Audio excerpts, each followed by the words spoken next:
ಗಣೇಶೋತ್ಸವದಲ್ಲಿ truck ಹರಿದು 10 ಜನರ ಸಾವು ಪ್ರಕರಣ. ಮೃತರ ಕುಟುಂಬಕ್ಕೆ ಎಚ್ಡಿಡಿ ಸಾಂತ್ವನ. ಗೋಕುಲ್ ತಂಗಿಯ ವಿದ್ಯಾಭ್ಯಾಸದ ಜವಾಬ್ದಾರಿ ಹೊತ್ತ ಮಾಜಿ ಪ್ರಧಾನಿ.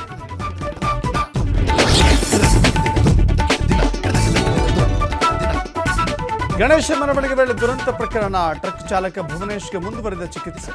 ಇಂದು ಜಡ್ಜ್ ಮುಂದೆ ಹಾಜರುಪಡಿಸುವ ಸಾಧ್ಯತೆ.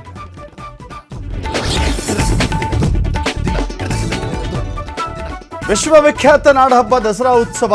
ರಾಜವಂಶಸ್ಥರಿಗೆ ಅಧಿಕೃತ ಆಹ್ವಾನ. ಪ್ರಮೋದಾದೇವಿಗೆ ಆಮಂತ್ರಣ ನೀಡಿದ ಎಚ್.ಸಿ. ಮಹಾದೇವಪ್ಪ.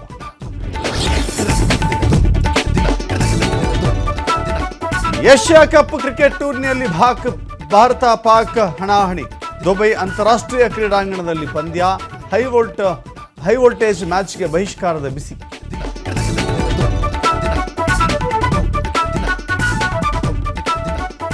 ಬಾಗಲಕೋಟೆಯ ಆಸಂಗಿ ಗ್ರಾಮಸ್ಥರಿಗೆ ಕೋತಿ ಕಾಟ. 4-5 ಜನರನ್ನ ಗಾಯಗೊಳಿಸಿದ ಹುಚ್ಚು ಮಂಗ.